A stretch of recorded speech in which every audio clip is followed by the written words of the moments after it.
Welcome back. I'm Aaron Heiser, Maker's Leather Supply, and this is another optional video on the Mansack Messenger bag where we will be doing some piping working. Alright, so what do we mean by piping?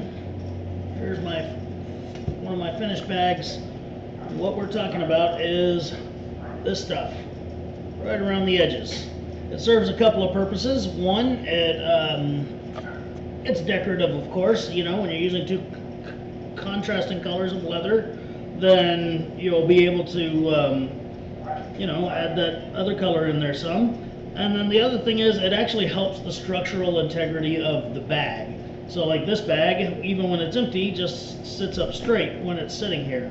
If it were made out of really floppy leather and it didn't have those types of things on it, then it might just crumple down to the floor. This one, as long as you're making out of a 4 to 6 ounce veg tan somewhere, or not veg tan, like an oil tan or something like that, it still won't crumple down. It was designed not to, but I really like the piping because it adds a lot to the bag. Again, this is 100% optional. You do not have to put piping on your bag. I understand that you may not have some of the equipment that I have, or the confidence to do these types of projects yet if you're still learning. And I'll hold nothing against you for that. I just want to add this added video in there so that folks can see how to do it if they wish. So I did have to skip a step a little bit, okay? I did what I always do when I make a bag. I found my centerpiece right here. See that little dot right there? That's the center of the bottom of just any of these bag panels. Okay, and then I found the center of my gusset piece that I'd sewed together by just folding it in half and lining up those two seams right there. So I found my center. So I did that. I lined these two centers up and I clipped these two pieces together all the way around the bag. And I made sure that these were the correct length once folded over and sewn, that they match the height of the sides to make sure that, you know, the top of the bag is all nice and flush. I got really carried away and I forgot to do it on camera because sometimes I just get in the mode to make stuff and that's what happens. So anyway, but that's exactly what I did. I marked my centers, I clipped them together, I clipped it all the way up to the top of this piece of leather, and then just made sure, and I actually did have to trim a little of it off. It was a little bit too long, so I trimmed, say, 1/4 of an inch off. I re-skived it so that when I folded it over, it was exactly the same height as the top of the bag panel. Okay? Again, I apologize. I do not like doing that off camera, but I did. I got a little carried away, and I did it, and sorry. Please leave your remarks about how disgusted you are in my behavior in the comments. And I also did all that talking with the air conditioner still on. So, let's turn that off. Alright folks, so today, or in this video, we are going to do the piping. And it's going to be fun, and I'm loving because this bag has a severe color contrast between the dark brown and the tan. So there's going to be lots of, the piping's really going to look great on this, I think, as long as I do it right. We shall see. Alright, so what I'm going to do is I've got a couple of strips of leather. These are 1 1/4 inches wide, and I don't know how long they are, but they're longer than the gusset, and that's the point. I need them longer than the gusset. Okay? And then I also have this specialized tubing stuff that I get from a local it's like an upholstery supply store. I bought a giant roll from them that'll probably last me the rest of my life because I don't do a ton of piping. And it was cheap. It was very, very cheap. This is, oh, I forgot the tiny size of it. I think 3/16. I mean, it's itty bitty compared to some of the piping out there. Some of it's just huge, but this is not a large project, so it doesn't need the biggest of piping. And I've got to build my little piping strip before I can put it onto the bag. Alright, so what I'm going to do, this strip of leather that I cut is already about 3 ounces or so, and so I think that's going to be just fine. the biggest thing I want to watch for or make sure of is when I roll it around that piping core there, that I can actually like squeeze it together down there at the bottom and feel where that core is. If I can't feel the core inside there and it just feels like a bulk of leather, then this is too thick and I need to thin it out a little bit, okay? But this one I think is good to go, so we're going to use it as is. Again, it's about 3 ounces or so, and that's fine. I could take it down to 1 ounce even and really make it, you know, stand out, but I don't see a need. Not on this project, at least. So, without further ado, we've got a lot of gluing to do for this video. So I'm going to bring the camera down to where you can see my desk better. And I'm going to grab, I made a cardboard piece for the last, there it is. This was just that piece of cardboard I made up for the when I did the stripe on the lid there. Now what I'm going to do is I'm going to use my contact cement and I'm going to just totally cover these 2 pieces with it. And again, there's 2 of them because there's a front and a back of the bag and they both need the piping on them, okay? Where's my coaster? For anybody that drinks coffee or hot drinks and you have a granite table to lay it on, you need a coaster because it gets cold really fast. Alright, now when I do this, I don't put contact cement on the actual core. I only put it on the piece of leather that's going to wrap around the core. Reason being is because then I can kind of slide the core around a little bit inside there if needed. And I'll show you at the very end where that's needed, or where I need it. I'm sure someone more professional with this stuff already, you know, could give you better direction than me, but I'm going to show you what I've learned and what I've taught myself. So, I'm just going to slather some glue onto each of these pieces. And again, this is that expedition leather that the rest of the bag is made out of. I just took a part of the hide that was a little bit thinner to cut these pieces out of, because that leather is actually, it's about 5-6 ounce. So I took an area that was a little thinner and cut these 2 strips out of it. And as a reminder, they're 1.25 inches wide and about 3 ounces thick. And they are the length of the gusset plus a few inches, because I'll trim it off after I sew it together. And I'm just getting glue all over the back side of it. That's all I need to do.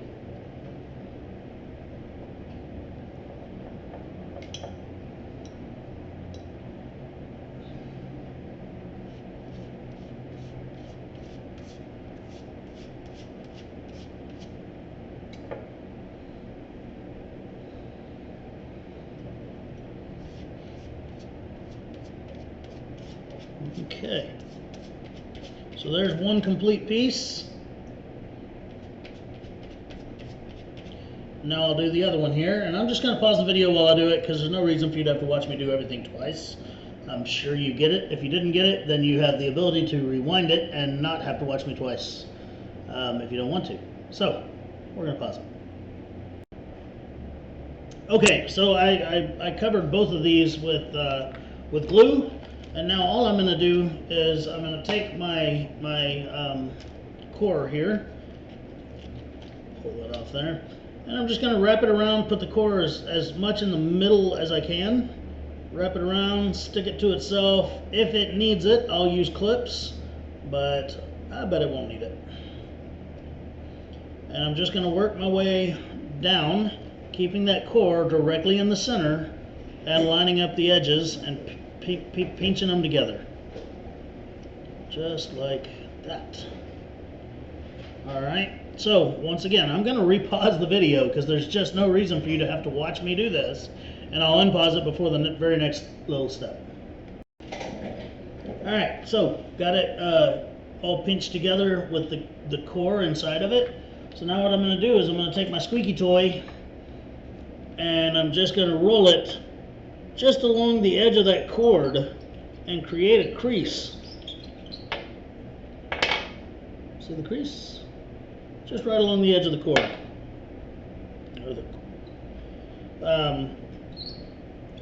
I'm going to do that the entire length of this piece.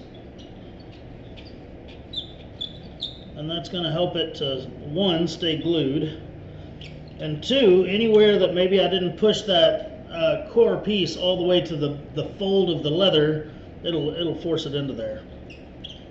There are a couple of places, like I said, I cut this off a 4 to 5 ounce hide, but I cut it off of the thinnest part of the hide, so it is about 3 ounce, but there's some areas where it's 4 ounces or so that it could have used some thinning out, but I did not. So this is what you do to overcome that.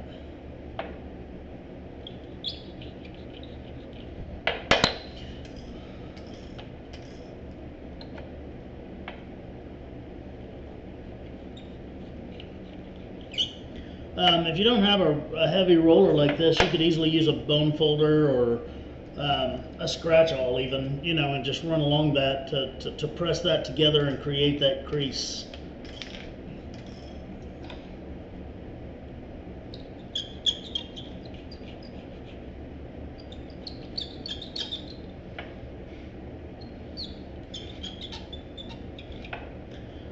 All right, so there it is. Now, all I'm going to do is take this piece and I'm going to put the edge of it right up on the edge of my finished leather here. I'm going to overlap it just a little bit. I'm going to leave it sticking out. Actually, you know what I'm going to do is I'm going to trim it right there, so it'll be nice and flush and flat. I don't want that blade. Oh well. Alright, so I'm going to put it just like that. I'm going to put it on the finished side of my gusset piece. And I'm going to get to clipping. And I'm going to clip it all the way down the gusset. And I don't have to clip it very, you know, like every couple inches or whatever, just because of the idea that, you know, I'm just lining up the edges is all I'm doing. There's not any turns or tricks or anything like that yet. That'll come once we sew the whole thing to the bag. So,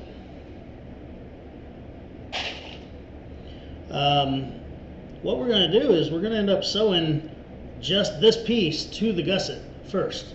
The first few times I ever used any piping, I actually tried to sew the gusset and the front or the back together and the piping all at the same time, and what I learned is it was really hard to hold on to and really hard to keep lined up and stuff like that. So what we're going to do is we'll just go along and we'll sew it right on the edge of this, and that'll hold it to this, and then when we go to sew this to the main parts of the bag, it'll basically make one less thing that we have to worry about lining up, because this one's already lined up, and that's awesome.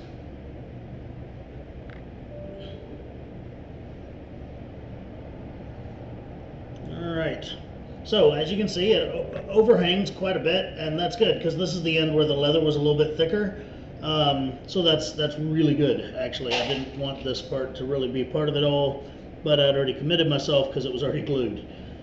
So we're going to go over to that class 26 over there, and we're just going to sew this right along the very edge. I don't want it up here near the piping core. I want it down here on the very edge because I'm just holding those two pieces together. And there's a high chance we'll even trim that stitch line off after the bag is assembled. So, here we go. Flip the camera around again. Check out my view. Alright, we're doing fine. Alright. So I'm still going to use my little edge guide because that'll help me. I'm going to bring it out just a tiny bit so I'll make sure I'm actually on the edge and not sliding off. Okay, hold my threads. I'm going to start right up here at the top, at the very end. I'm going to hold my reverse lever down with my elbow over here. Okay, now I'm going to just do 2 or 3 stitches backwards, making sure not to run off the end of my gusset, and then stitch along. And all I'm doing really is just sewing this to that gusset so that when I go to do my final bag assembly later, I don't have any issues trying to hold all this crap together. It's already held together. You could glue it if you want. I don't like gluing the seams of bags. because when you turn the bag right side out, you might see that glue, and that's just terrible. I don't want to see the glue. Leave that stuff to the cheaply imported stuff, not to the finely crafted, handmade things that we're doing, right?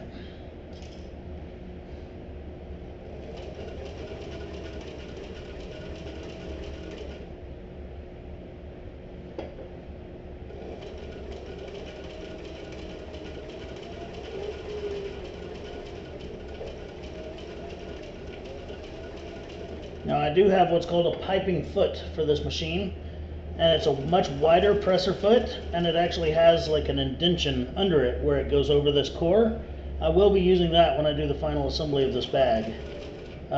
It's not a necessary piece, but it will get you in a little bit tighter to that core and make your stitching or your seams look a little bit more universal and standardized, I guess. I used to not have one that presser foot, which is available from Leather Machine Company, and I would just use the piping would be on this side of my needle, and I would run that center foot right up against that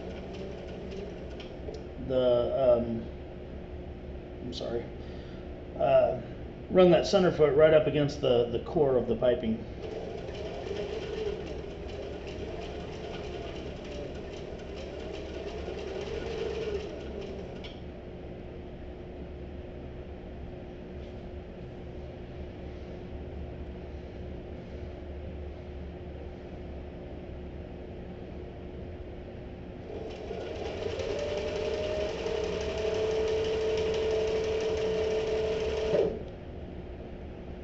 And then as I get here, I'm going to make sure that this end is still flush with the end of the gusset piece. If it's not, then this is, back here is where I need to do a little bit of stretching and adjustment. Not, right down here where I've only got an inch left to go.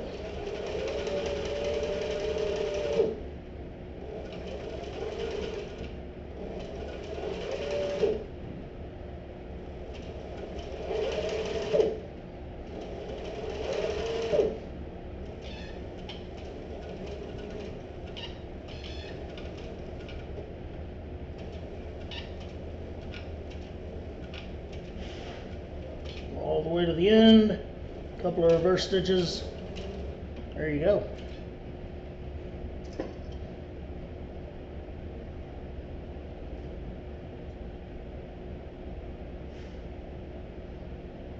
That entire stitch line will never be seen by anybody because, again, it will all be hidden later.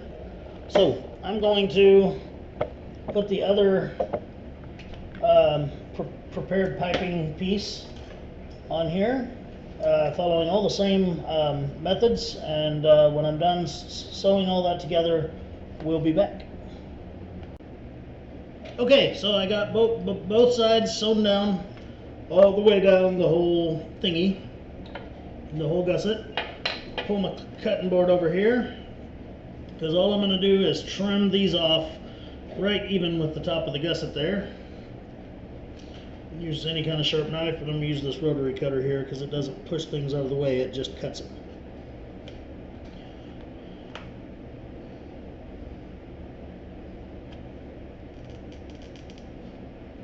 So there we go.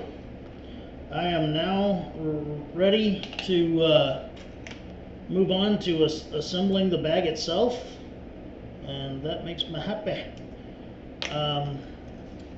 So there's all of that. Just trimming these off here. So thanks for joining us for this, once again, 100% optional video on the Mansack messenger bag. And yeah, we'll be back with the next video very, very shortly, and it will be absolutely imperative to building the rest of the bag. So until then, I'm Aaron Heiser of Maker's Leather Supply. Thank you so much for watching. Have a great day.